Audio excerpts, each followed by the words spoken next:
Hi guys, John with you again, and it's time now for another update on the elephant, the effluent. Okay, here we are. Here it is so far, and as you can see, I have what appears to be another elephant, but it isn't. This is the Ferdinand. I said I'd show it to you now. Why not? This is what the elephant was originally. It was originally designed. It was originally designed as the tiger. But he didn't win the contract, as we said earlier on, and he ended up making the Ferdinand. Well, they ended up making the Ferdinand out of it. And Ferdinand, because that was his first name, Ferdinand, Mr. Ferdinand Porsche. And this was the first one that came out, okay? As you can see, it doesn't have a bow machine gun. And on the roof of it here, it's got the square hatch here, whereas on the elephant, they given a proper sort of commander's cupola, and they've also added the hull machine gun. A couple of other minor little bits and pieces that they kind of tweaked and fixed, but there's the main differences with the visible differences with the between the Ferdinand and the elephant. Okay, so what we're making is the elephant, and we'll continue on with that. So I just said I'd show you that one. That's something I made. I made that last year actually. It's a Zvezda kit, very, very nice kit. Would recommend you go off and buy it actually. Lovely, lovely kit. Now, getting back to this one, this is an old ITALERI kit. And if you remember, what I was going to do was I was going to do the figures, get them all fitted in, set it into place. Then we were going to paint the figures separately, stick them into place, and carry on then with the rest of the build. Putting on the front glacis plate here with the hull machine gun, and building up the front of it. Now, I did that. I built up the front of it. Okay, as we can see here, hull machine gun and all in place, left and right, fiddly diddly, lovely job. And you know, there she is so far. Okay. Now, when it came to the figures, I made up the little the seat there for the driver, okay, and his controls and all that, and made the figure. Okay, didn't really like the figure, don't like them at all. More about that in a second. But as you see here with the figure, they have them sitting into place there nicely, sort of set into the seat. Okay, sits nice and upright, and he'll pop out then through the turret, or through the the driver's hatch. Now, the figure, the legs were already preset at that, okay? It was a bottom legs section of the torso and the two arms. That's what the figure consisted of. But when you put it onto the seat, look at that for a fit. That is absolutely, I'm serious, that is horrible. It really is horrible. He won't fit onto the seat properly at all. Okay, so you can't really glue him into place properly that he's going to sort of stay there. Okay, because you're only cutting with a couple of very, very little gluing points. So that kind of pissed me off to a certain degree. And what made me even worse was the figure itself, right? Now,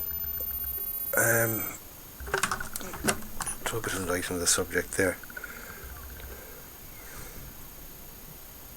They are horrible, horrible, horrible, and I even say horrible again, horrible figures. They really are. They're just nasty, nasty figures.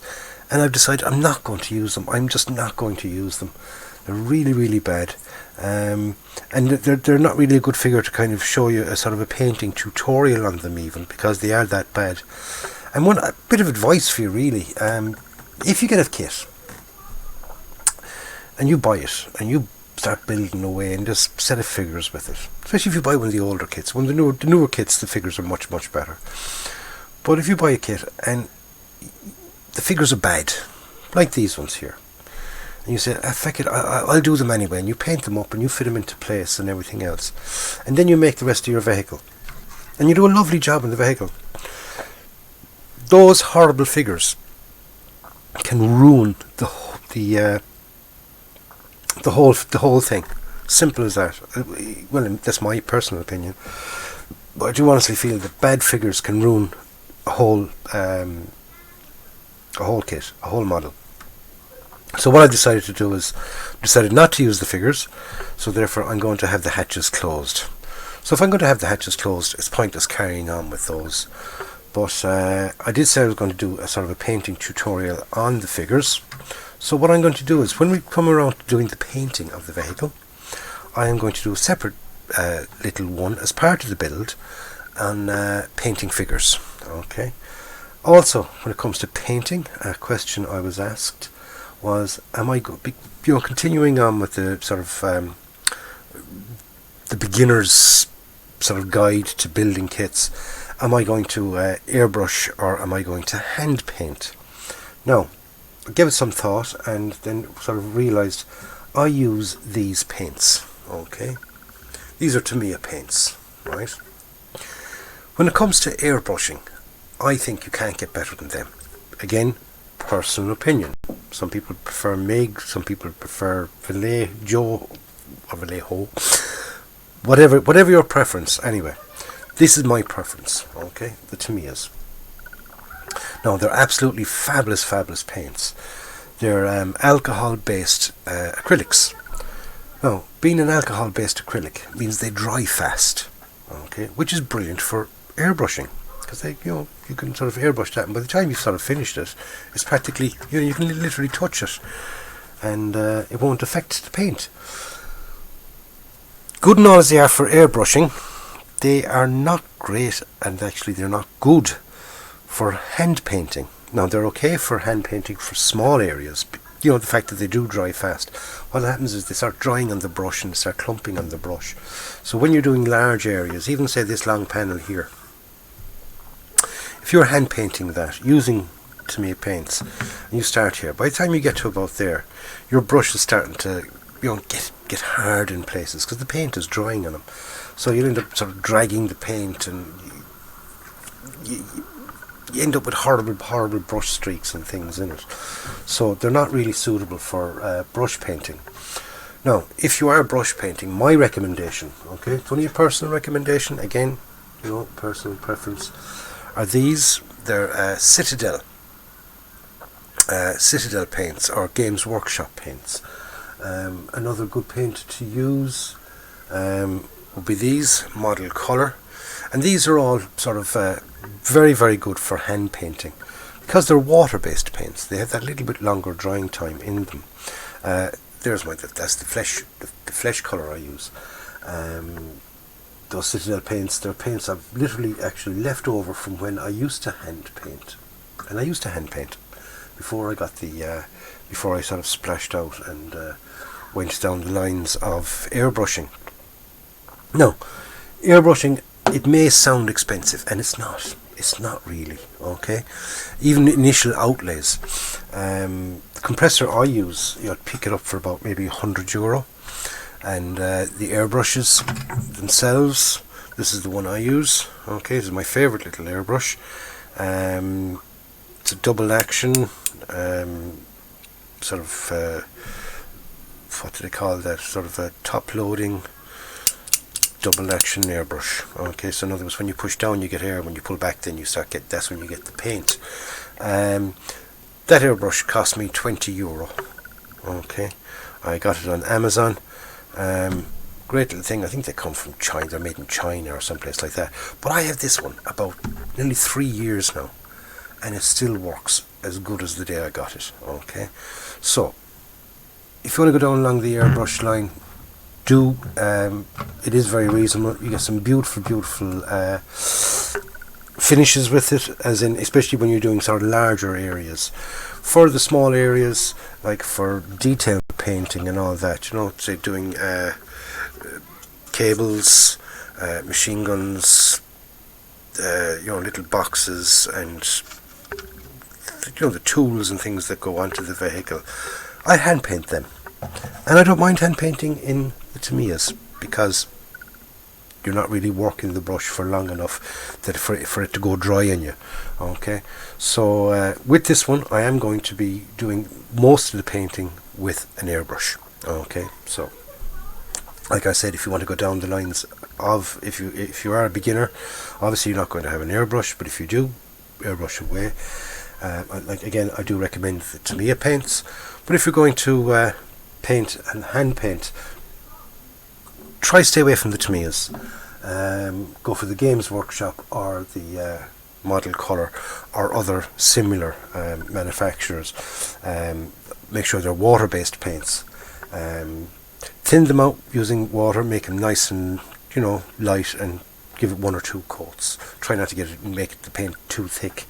Don't sort of slap it on. Thinner you make it, and if it takes 3 coats of nice thin paint that you're not covering over details and things like that, then go down that line. Okay, so getting back to where we are, because we're not at the painting stage yet.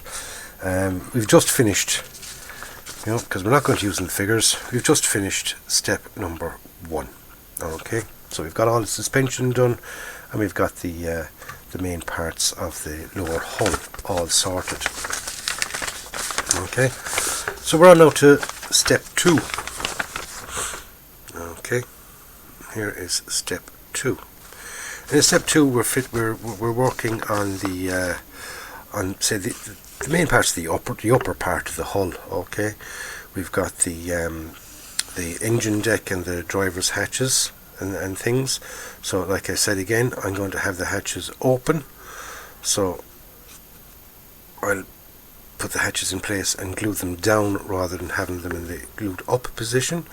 We've got an engine grill to go on, there's a couple of little handles and things, and we're also inside the turret here, we're fitting the gun. Okay, now before I'm going to build up the gun part, I'm also going to fit this section here.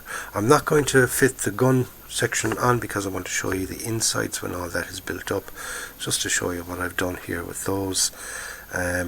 This piece here will not be used basically because that's the stand for the figure again, and like I said, I'm not using the figures, and I will have everything ready then in the next video, showing you how to attach the tracks. Okay, they're rubber band tracks. It shows you there a screwdriver and a candle. Heat the screwdriver, melt it down.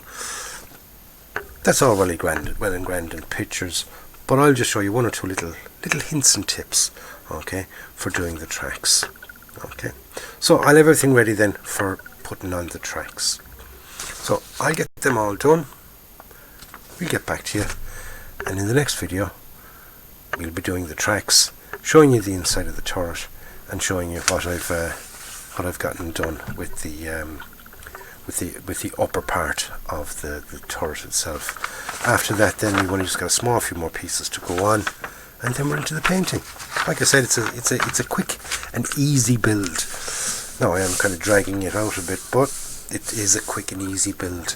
So don't forget to join me on that, and the best way, like I said, to join me on that would be to subscribe to the channel and hit the bell. So by hitting the bell, you'll be notified as soon as I upload the next video in the series.